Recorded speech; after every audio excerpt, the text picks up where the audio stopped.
Hello guys, welcome back to my channel. আমি আজি আকৌ লৈ আহিছো আপোনালোকৰ যোনটো সেকেন্ড ক্লাস হয় হেতু লৈ আহিছো মানে আসাম মই কৈছিলো যে এডিআৰ মই গোটেই সিলেবাসটো কমপ্লিট কৰিম তো এটো আসাম নলেজৰ ওপৰত প্ৰথমতে আমি অসমৰ নলেজটো কমপ্লিট কৰিম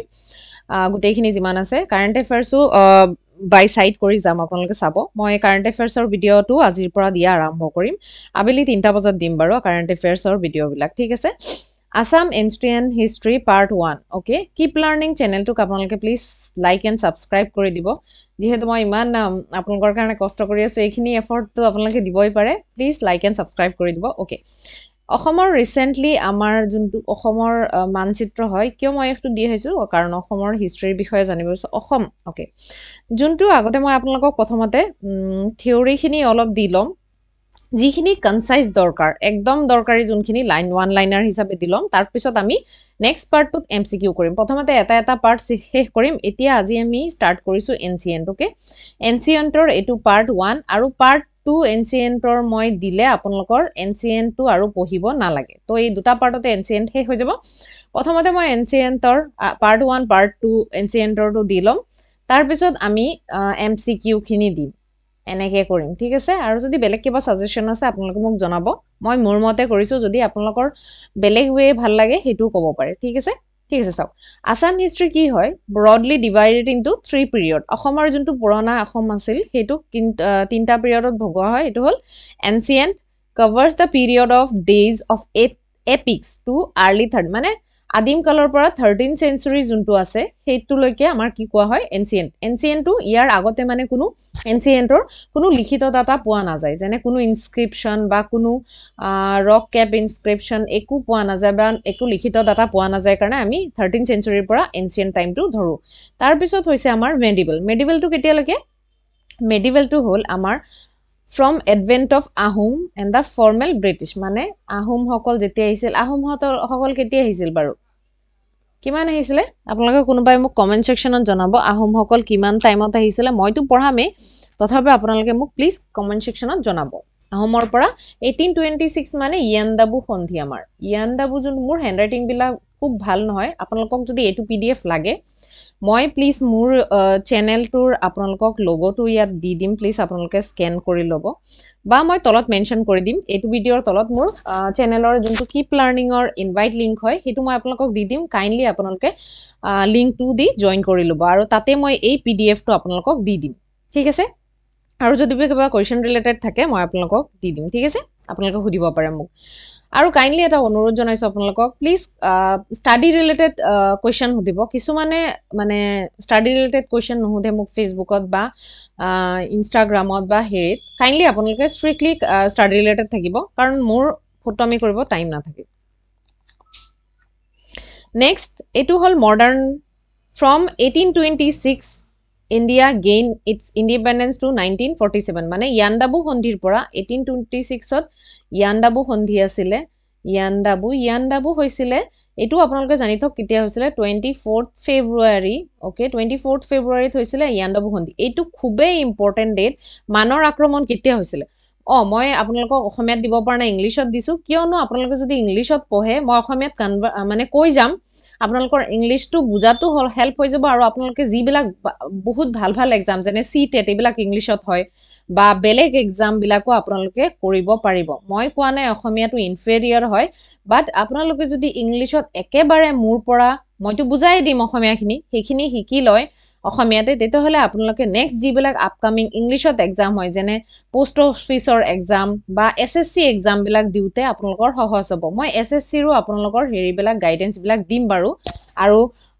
নেক্সট আমাৰ আহি আছে অসম প্ৰিলিমছ যোনটো এপিএসসি প্ৰিলিমছতো আপোনাৰ এইখিনিয়ে কভাৰ হৈ যাব মই হেনেকেই পঢ়াইছো মানে আপোনালোকে যদি পঢ়ে ঠিক আছে নেক্সট যাওক নেক্সট আমি কি আছো ল্যাঙ্গুৱেজ ওয়াজ ইউজ এনসিয়েন্ট টাইমত কি হৈছিল মই কোৱেশ্চনৰ যোনখিনি কোৱেশ্চন আহিব হেখিনি দিছো এনসিয়েন্টত সংস্কৃত আৰু স্ক্ৰিপ্ট কি দেৱনাগৰী স্ক্ৰিপ্ট হৈছিল দুইটা ইন্ডিয়ান ব্ৰাহ্মী নৰ্থত কি হৈছিল নৰ্থ ইণ্ডিয়াত মানে সাউথ ইণ্ডিয়াত কি হৈছিল ইন্ডিয়ান ব্ৰাহ্মী স্ক্ৰিপ্ট হৈছিল সাউথ ইণ্ডিয়াত আৰু বাকি নৰ্থ ইণ্ডিয়াত আৰু ইষ্ট ইণ্ডিয়াত কি হৈছিল সংস্কৃত আৰু দেৱনাগৰী স্ক্ৰিপ্ট ইয়াত দেখা যায় যে কিছুমান ইনস্ক্ৰিপশন আগৰ যোনটো এনসিয়েন্ট টাইমত কিছুমান ইনস্ক্ৰিপশন আছিল ইনস্ক্ৰিপশন বিলাক ডেট নোহোৱাকে আছে আৰু কিছুমান আছে গুপ্ত এৰা মানে মই আপোনালোকক আগলৈ পঢ়াম গুপ্ত আৰু শাকা এৰাৰ কিছুমান লিখিত ইনস্ক্ৰিপশন পোৱা যায় so first epigraphic reference of Kumaragupta kingdom মানে এপিগ্ৰাফিক মানে যোনটো লিখিত বা ৰিটেন প্ৰমাণ হিচাপে পোৱা যায় kingdom was found in Allahabad Pilar Prasasti और प्रयाग प्रशस्ति समुद्रगुप्ता तो एटुत आपनलोকৰ এটা কোৱেশ্চন हुधे যে এলাহাবাদ পিলাৰ প্ৰশস্তি বা প্ৰয়াগ প্ৰশস্তি অফ সমুদ্ৰ কাৰ হয় তো আপোনালোকে লিখিব সমুদ্ৰগুপ্তৰ আৰু কোনে লিখিছিল বুলি কলে এটু কোৱেশ্চন বহুত বাৰ আহিছে হৰিসেনা কাৰ কোৰ্ট পয়েট আছিলে সমুদ্ৰগুপ্তৰ কোৰ্ট পয়েট আছিলে তো এলাহাবাদ প্ৰশস্তি কোত পোৱা গৈছিলে কুমাৰগুপ্তৰ কিংডমত পোৱা গৈছিলে আৰু কাৰ আছিলে সমুদ্ৰগুপ্তৰ আৰু কোন আছিলে পয়েট কোৰ্ট পয়েট হৰিসেনা আছিলে নেক্সট আপোনালোকক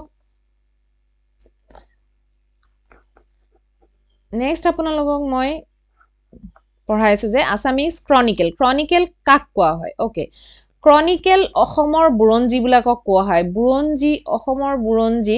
অসমৰ বুৰঞ্জী বিলাকক কোৱা হয় ক্ৰনিকেল আসাম বুৰঞ্জীক কোৱা হয় ক্ৰনিকেল তো ইয়াত কি লিখা হৈছে অসম ক্ৰনিকেল কোন দুটা হয় হৰগৌৰী সম্ভৱ তো আপোনালোকক যদি হুদে হৰগৌৰী সম্ভৱ কি হয় I'm so sorry মোৰ অলপ গা বেয়া genealogy of rulers ancient Assam মানে অসমৰ যোনটো ancient ৰজা সকলৰ বা হেৰিৰ বিষয়ে যোনবিলাক হেৰি প্ৰভিডেন্স পোৱা যায় বা proof পোৱা যায় হেতু ইয়াতে পোৱা যায় Hargauri Vilas ancient geography of অসমৰ যোনটো ভৌগোলিক দিশ বিলাকৰ কাৰণে কোত পোৱা যায় হৰগৌৰী বিলাসাত পোৱা যায় সো এটু কোৱেশ্চনস আহিব পাৰে নেক্সট ফৰেন একাউন্ট যদি আমি কও বিদেশী কি লিখনৰ পৰা গম পোৱা যায় বিদেশী লিখন বুলি কলে আপোনালোকক ইয়াত গম পাব এটা কব সুহুংসু মানে সুহুংসুৱে কি কৰিছিল সিইউ কি অনলি হেতু টাইমত এটাই সূত্ৰ আছিল সিইউ কি কোনে লিখিছিল বুলি কলে আপোনালোক কি কব ভাস্কৰ বৰ্মনৰ দিনত হিউৱেং চাঙে লিখিছিলে হিউৱেং চাং বুলি এজন প্ৰৱৰ্তক আহিছিলে তেখেতক কোনে পঠাইছিলে সুংহু কোনে চাইনাৰ যোনজন ৰজা আছিলে সুনহু তেখেতে পঠাইছিলে সৰি মোৰ ইয়াত এটা মিস্টেক হৈছে সুনহু মিশন বুৰে পঠাইছিল আৰু কোনে পঠাইছিলে বাই কল্যাণ বৰ্মনে পঠাইছিলে ঠিক আছে next Satapatha Brahmana Atriya Brahmana extension of iron culture up to eastern part মানে এই দুটা সপ্তপথ ব্ৰাহ্মণ আৰু আত্ৰিয়া ব্ৰাহ্মণ কিহৰ কাৰণে লিখিছিল আইৰন কালচাৰ মানে যোনবিলাক ৰজা বিলাকৰ আইৰন মানে এনশিয়েন্ট ৰজাবোৰক বুজা হৈছে আইৰন কালচাৰ বিলাকক ইষ্টাৰ্ণ পাৰ্ট মানে নৰ্থ ইষ্টৰ পাৰ্টৰ কথা ওয়েস্ট বেংগল আৰু যোনটো নৰ্থ ইষ্টৰ কথা কৈছে হেতুক ইষ্টাৰ্ণ পাৰ্ট আগতে বুজাইছিল মানে অসম বাংলাদেশ আৰু পশ্চিম বংগ আগতে একেটা পাৰ্ট আছিল পশ্চিম বংগ একেটা পাৰ্টে আছিল সো হেই কাৰণে আমি ইষ্টাৰ্ণ পাৰ্ট বুলি কোৱা হয় তো নেক্সট হৈছে গোপথ ব্ৰাহ্মণ বুলি কলে কোত অৰিজিন আছিলে গোপথ ব্ৰাহ্মণৰ কামৰূপত সো আপোনালোকক গোপথ ব্ৰাহ্মণ কি সোৰ্সেস হয় বুলি কলে আপোনালোকক অপচনত দিয়ে যদি এনশিয়েন্ট সোৰ্সেস হয় আপোনালোকে টেনশন নলব মই এইখিনি অনলাইনাৰ খিনি কৰাই গৈ আছো তাৰ পিছত আমি কোৱেশ্চন প্ৰেক্টিস কৰিম নেক্সট পাৰ্টত Ramayana foundation of Pragjyotisha by Amrita Raja মানে ৰামায়ণ ফাউন্ডেশন অফ প্ৰাগজ্যোতিষ মানে ৰামায়ণৰ মতে প্ৰাগজ্যোতিষৰ ফাউন্ডেশন প্ৰাগজ্যোতিষ মানে অসমৰ পুৰণি নাম আছিল কি প্ৰাগজ্যোতিষপুৰ তো প্ৰাগজ্যোতিষপুৰৰ কোনে ফাউন্ডেশন দিছিলে অমৃত ৰাজা বুলি এজন ৰজাৰ নাম উল্লেখ আছে ৰামায়ণত তেখেতৰ মতে মানে ৰামায়ণৰ প্ৰুফ মতে নেক্সট মহাভাৰতৰ ৰেফাৰেন্স মতে কি আছিল ইয়াৰ নাম আছিল প্ৰাগজ্যোতিষা আৰু নৰকাসুৰ আৰু ভগদত্তৰ নাম মেনশন আছে নৰকাসুৰে বা ভগদত্তই এটো মানে কিংডম স্থাপন কৰিছিল বুলি উল্লেখ আছে আৰু কালিকা পুৰাণৰ মতে কি আছে কালিকা পুৰাণ আৰু যোগিনী তন্ত্ৰ এই দুটা আহে কালিকা পুৰাণ আৰু যোগিনী তন্ত্ৰৰ পৰা অসমৰ বহুত বিলাক পলিটিক্যাল কালচাৰেল হিষ্ট্ৰীৰ বিষয়ে গম পোৱা যায় মানে পলিটিক্যাল মানে যোনটো আপোনালোকৰ পলিটিক্সৰ আৰু কালচাৰেল মানে কলা আৰু সংস্কৃতিৰ বিষয়ে বহুত জনা যায় কালিকা পুৰাণৰ পৰা আৰু যোগিনী তন্ত্ৰৰ পৰা একৰ্ডিং টু যোগিনী তন্ত্ৰ মানে যোগিনী তন্ত্ৰৰ মতে কুমাৰ সম্ভৱা ডিভাইডেড কৰিছিল Kumar Kamrupa was according to যোগিনী তন্ত্ৰৰ মতে কি কৰিছিল তিনটা ভাগত ভাগ কৰা হৈছিল কামৰূপক ওকে এটা হৈছে ৰত্নপীঠ সৰি মই এটা মিষ্টেক কৰিছো তিনটা নহয় চাৰিটা পাৰ্টত ভগোৱা হৈছে ৰত্নপীঠ ভদ্ৰপীঠ সৌমাৰপীঠ আৰু কামপীঠ সো কেতিয়াবা ৰত্নপীঠৰ ওপৰত বহুত কোৱেশ্চন সোধে তো আপোনালোকে লিখিব ৰত্নপীঠটো কাৰ ভাগ হয় যোগিনী তন্ত্ৰৰ ভাগ হয় আৰু ফাৰ্ষ্ট আমাৰ ৰিটেন অসমৰ বিষয়ে ক'ত লিখা পোৱা যায় যোগিনী তন্ত্ৰত next ancient to Haragauri Samvad Kamarupa was okay Haragauri Samvad মই আগতে পঢ়াইছো এটো অসমৰ এটা হেৰি হয় আৰ্কিঅলজিক্যাল প্ৰুফ হয় তাৰ মতে কামৰূপ ডিভাইডেড কৰা হয় কেটা সেম অপশনটোৱে দিয়া আছে কিন্তু নামটো অলপ বেলেগকে দিয়া আছে ৰত্নপীঠ কামপীঠ স্বৰ্ণপীঠ এণ্ড সৌমাৰপীঠ ঠিক আছে এইকেইটা মনত ৰাখিব ৰত্নপীঠ ওয়েস্টাৰ্ণ ৰত্নপীঠ কোনটো আছিল ওয়েস্টাৰ্ণ মানে অসমৰ বা ওয়েস্ট বেংগলৰ ৰিলেটেড যোনটো পাৰ্ট ভাগ আছিল এটো কি আছিল ৰত্নপীঠ সো এটো মনত ৰাখিব ওকে নেক্সট আমি চাও Assam was originally known as Assam originally কি বুলি জনাজাত আছিল প্ৰাগজ্যোতিষপুৰ বা কামৰূপ বুলি জনাজাত আছিল according to origin name of Pragjyoti মানে থিওৰি যেটো আছে অসমৰ নামৰ ৰিলেটেড যিবিলাক থিওৰি আছে সেইবিলাকৰ লগত কি আছিল আমাৰ প্ৰাগজ্যোতি আছিল ওকে নেক্সট আমি কি কম কালিকা পুৰাণ mention that Brahma made its first Kalika পুৰাণৰ মতে কি হৈছিল ব্ৰহ্মাই প্ৰথমতে ক্যালকুলেশন মতে ব্ৰহ্মাৰ স্টাৰ প্ৰথমতে এইটো ৰিজন সৃষ্টি কৰিছিল সো সেই কাৰণে প্ৰাগজ্যোতি মানে তৰাৰ মণ্ডল সেই কাৰণে এটো কি কোৱা হয় প্ৰাগজ্যোতিষা মানে প্ৰাগজ্যোতিষপুৰ ঠিক আছে প্ৰাগ মিন্স ইষ্টাৰ্ণ প্ৰাগ মানে হল পশ্চিম আৰু জ্যোতিষা মিন্স স্টাৰ মানে এস্ট্ৰলজি অসমৰ হেৰি নামটো দিয়া হৈছিল প্ৰাগজ্যোতিষা মানে ওয়েস্টাৰ্ণ এস্ট্ৰলজি নেক্সট হল ইট ডিৰাইভ ফ্ৰম অসম নামটো কৰ পৰা আহে এতিয়া আমি গম পাও যে মান হকল বা বেলেগ বেলেগ ডিফারেন্ট কান্ট্রি তাই আহোম হকল আহিছিলে আহি পেলাই দেখিছিলে বাকি বেলেগ জায়গা সমান আছিল আৰু ইয়াত মানে পাহাৰ পৰ্বত ভয়ম অসমান তো এনে অসমান বুলি এটো নাম দিয়া হৈছিল কিন্তু কিছুমান হেৰি মতে প্ৰুফ মতে অসমান মানে আহোম নাম মতে অসমান মানে অপৰাজিত সেই কাৰণে এই নামটো দিয়া হৈছিল অপৰাজিত বিকজ বিভিন্ন জাতি বা বিভিন্ন সেই সময়ৰ ট্ৰাইবে অসমক হাৰাব খুজিছিল আমি মুগলকে চাওক মুগলে গুটেই হেৰি ইন্ডিয়াখন জিকিব পাৰিলে বাট মুগলে কেতিয়াও অসমক মানে সম্পূৰ্ণৰূপে নিজৰ আধিপত্যত নিব পৰা নাছিল কাৰণ মুগলৰ সৈন্যবাহিনী বহুত আছিল যদিও অসমৰ টেকটিক যোনটো অসমৰ টেকটিক মানে অসমৰ যোনটো যুদ্ধ নীতি আৰু মানে শাস্ত্ৰ নীতি আছিল হেতু সেই সময়ৰ উত্তম আছিল সেই কাৰণে অসমক হৰুৱাব পৰা নাছিল আৰু তেখেতে একমাত্ৰ অসম আছিল যোনটো মুগলৰ আৰু হেৰি কব গলে মুগলৰ স্লেভাৰী কৰা নাছিল নেক্সট হল মহিৰংগ দানৱ নেক্সট ৰজা যোনটো আমাৰ লিখা আছিল মানে ৰিটেন হেৰি হিচাপে ফাৰ্ষ্ট ৰজা হল Mahiranga Danava earliest known king of Assam এনচিয়েন্টৰ প্ৰথম ৰজা বুলি ক'লে আমি কি লিখিম Mahiranga he is a non Aryan মানে তেখেত আইৰন নাছিলে আৰু তেখেতে কিৰাতা চিফ হিচাপেও জনা কোনোবাই যদি কিৰাতা চিফ কোন হয় তেতিয়া কিৰাতা চিফ হিচাপে তেখেতকো জনা যায় নেক্সট ক্যাপিটেল ওয়াজ মহিৰংগ দানৱৰ ক্যাপিটেল কোট ৰাখিছিলে তেখেতে মহিৰংগ আইডেন্টিফাই মানে এতিয়া যোনটো আমি গুৱাহাটীৰ ওচৰৰ যোনটো পাহাৰখন জোৰাবাটত দেখো এই পাহাৰখনৰ নাম মৈৰাং পৰ্বত আছিল মৈৰাং পৰ্বত ওকে মৈৰাংগ দানৱ ওয়াজ সাকসিডা মহিৰংগক কোনে মহিৰংগৰ পিছত তেখেতৰ পুতেক হতকাসুৰ ৰজা হৈছিল চম্বাসুৰ ৰত্নাসুৰ এইকিটা ইমান ইম্পৰ্টেন্ট নহয় আপোনালোকে মনত ৰাখিলে হ'ব ফাৰ্ষ্ট আপোনালোকে ইয়াৰ পৰা কোৱেশ্চন আহিব মৈৰাং পৰ্বতটো ৰাখিব আৰু মহিৰংগ দানৱ ঠিক আছে নেক্সট হল নৰকাসুৰ তাৰ পিছত মানে ভাল যোনটো ফেমাস ৰজা হয় তেখেতৰ নৰকাসুৰক কোৱা যায় মানে হেৰি মতে আদিম হেৰি মতে যে মাদাৰ আৰ্থ মাতৃ পৃথিৱী ধৰতি মাতৃৰ পৰা হোৱা বুলি কোৱা যায় আৰু বিষ্ণুৰ বৰ কাৰ্নেশ্যন মানে বিষ্ণুৰ বৰ অৱতাৰ বুলি কোৱা হয় আৰু তেখেতক আৰু এটা নামেৰেও জনা যায় ভুমুৱা মানে ভূগৰ্ভৰ পৰা জন্ম হৈছিল কাৰণে তেখেতৰ নাম জনা যায় ইয়াত ভুমুৱা সো তেখেতে এটা কোৱেশ্চন আহিব পাৰে আপোনালোকে তেখেতে কি কৰিছিল হি এৰেক্টেড দা টেম্পল অফ কামাখ্যা মানে তেখেতে কামাখ্যা যোনটো এতিয়া কামাখ্যা আমাৰ বহুত ভাল আমাৰ যোনটো সাংস্কৃতিক কেন্দ্ৰ হয় আৰু পৃথিৱীৰ বহুত জায়গাৰ পৰা ইয়াত মানুহ আহে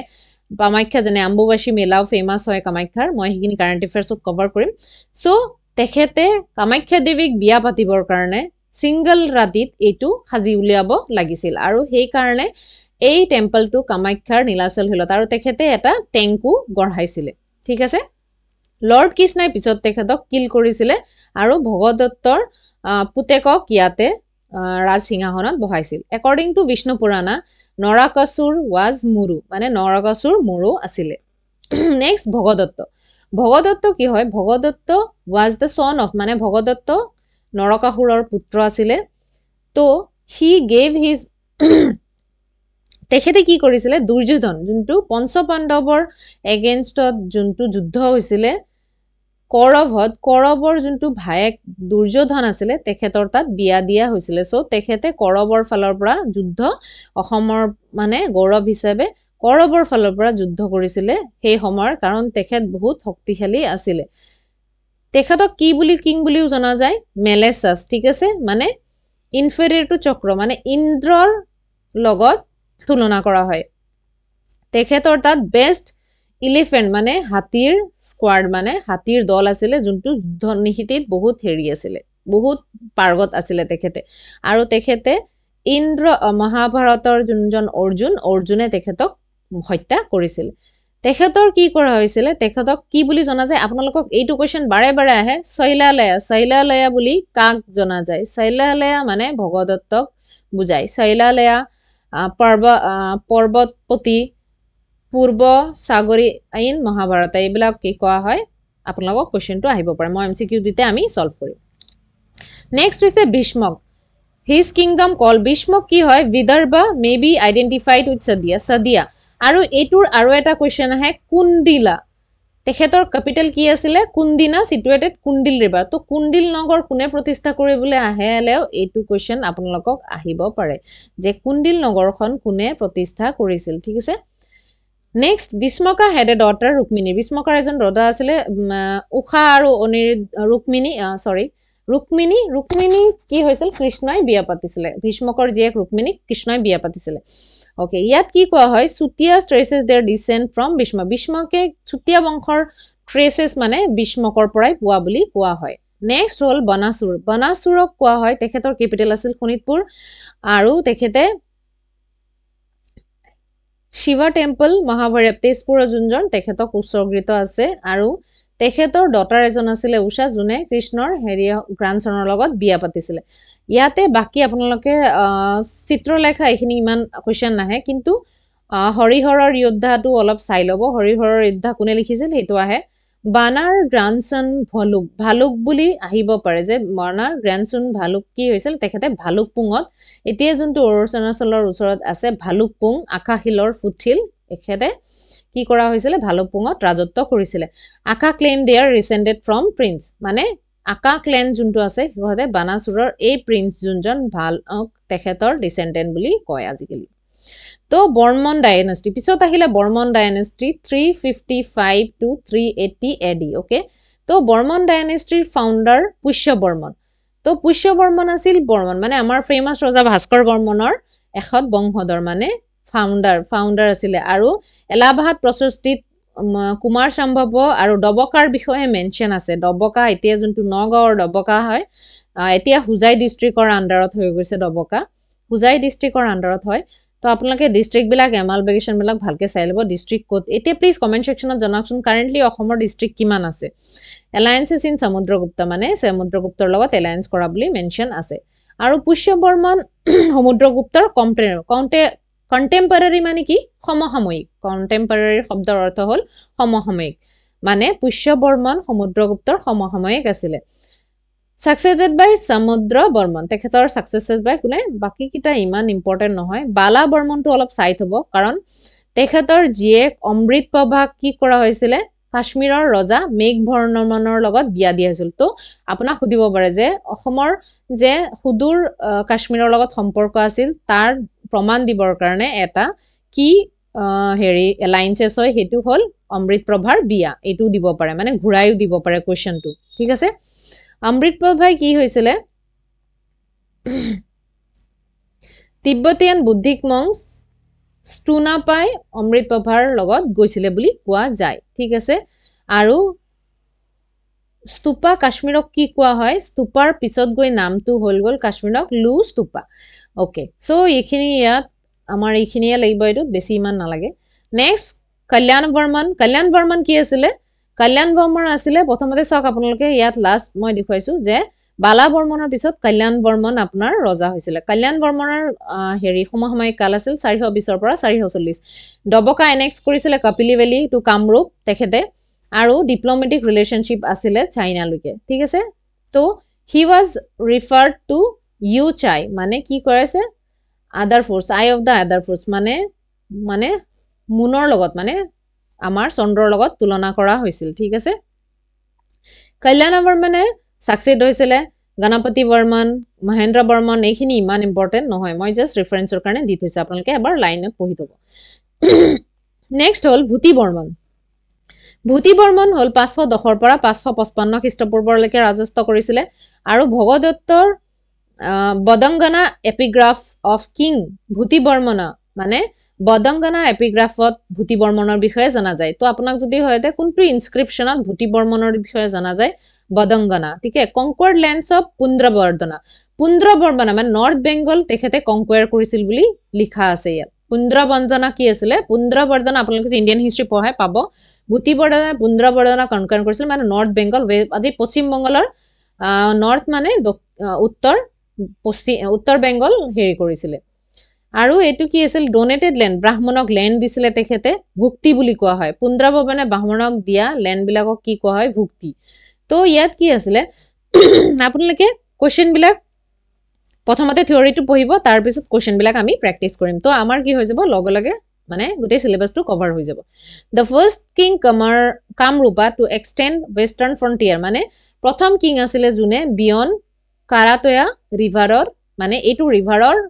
পাৰ হৈছিল ওয়েস্টাৰ্ণ কিংডম ঠিক আছে নেক্সট হল ফেমাস কিং ভাস্কৰ বৰ্মন মানে এটো হল ভাস্কৰ বৰ্মন পিৰিয়ডটো বহুত ইম্পৰ্টেন্ট ইয়াৰ পৰা কোৱেশ্চন আহিবই আপোনালোকে বাকি মানে ইয়াত মই জি দিছো আপোনালোকে এটা কোৱেশ্চনো নেৰিব বা এটা লাইনো নেৰিব তেতে হলে নিশ্চয় মই গ্যাৰান্টি দিব পাৰিম যে আপোনালোকৰ ক্লিয়াৰ হ'বই গ্ৰেড 4 হক বা গ্ৰেড 3 হক 594 650 ঠিক আছে এডি তো ভাস্কৰ বৰ্মনক কি কৰা হয় তেখেতক কুমাৰ ৰজা বুলি কোৱা হয় কাৰণ তেখেত বিয়া পতা নাছিলে নেক্সট তেখেতক কি কোৱা হয় হংসবেদা আছিল কি আছিল ভাস্কৰ বৰ্মনৰ এজন এম্বেছাডৰ আছিল তেখেতে কি কৰিছিল হৰ্ষবৰ্ধনৰ ওচৰলৈ পঠিয়াইছিল হৰ্ষবৰ্ধন যদি কয় কাৰ সংগতি আছিল ভাস্কৰ বৰ্মনৰ হৰ্ষবৰ্ধনৰ লগত হৰ্ষবৰ্ধনৰ ফেমাস ৰজা আছিল কি পঠিয়াইছিল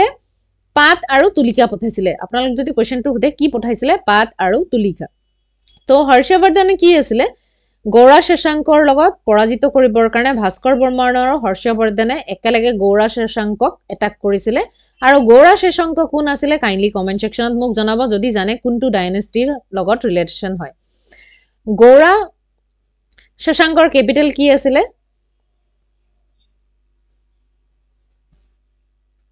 কৰ্ণ সৰোবৰা মানে গৌৰা শশাংকৰ পৰা জিকি পেলাই কৰ্ণ সৰোবৰা কি আছিল ভাস্কৰ বৰ্মনৰ পজেশনত আহিছিল পজেশন মানে তেখেতে মানে কন্ট্ৰোল কৰিছিল নিজৰ আধিপত্যত লৈ লৈছিল নেক্সট কি আছিল ভাস্কৰ বৰ্মনৰ ফেমাস নিদাৰপুৰ গান কোনে কাৰ ৰিলেটেড হয় ইয়াত কলে আপোনালোকক কব ভাস্কৰ বৰ্মন আৰু কৰ্ণ সৰোবৰৰ কথা লিখা আছে তাতে গ্লেন গ্ৰান্ড দিছিলে সেইখিনিও লিখা আছে ঠিক আছে ভূতি বৰ্মনে যে ল্যান্ড গ্ৰান্ড দিছিলে এইখিনি কথাও লিখা আছে নেক্সট আমি এতিয়া হিউৱেন চাং কেতিয়া কামৰূপত আহিছিল এটো মনত ৰাখিব 642 টু 643 আৰু তেখেতে সিইউ কি লিখিছিল ঠিক আছে তেখেত ফাৰ্স্ট কেম টু নালন্দা মানে নালন্দা ইউনিভাৰ্সিটিত পঢ়িব আহিছিল আৰু নালন্দা ইউনিভাৰ্সিটি কোনে এস্টাবলিশ কৰিবলে কলে গম পাব যে হেতু নামত হেড আছিল হিলভদ্ৰ মানে নালন্দা ইউনিভাৰ্সিটিৰ ফেমাস শিক্ষক আছিল শিক্ষাগুৰু আছিল হেডমাস্টাৰ সো আজিলৈ আমি ইমানতে শেষ কৰিলো প্লিজ আপোনালোকে যদি মোৰ ভিডিও বিলাক চাই ভাল পাইছে কমেন্ট সেকশনত জনাব আৰু মোৰ চেনেলটো লাইক এণ্ড সাবস্ক্ৰাইব কৰি দিব মই ইয়াৰ পিছত পাৰ্ট 2 টো লৈ আহিম এনচিয়েন্ট হিষ্ট্ৰী আৰু তাৰ পিছত এই পাৰ্ট 1 পাৰ্ট 2 কমপ্লিট হোৱাৰ পিছত আমি এমসিকিউ খিনি গোটেইখিনি লৈ আহিম Thank you guys মোৰ চেনেলটো প্লিজ আপোনালোকে আপোনাৰ ফ্ৰেন্ড বিলাককো শেয়াৰ কৰি দিব কাইন্ডলি Thank you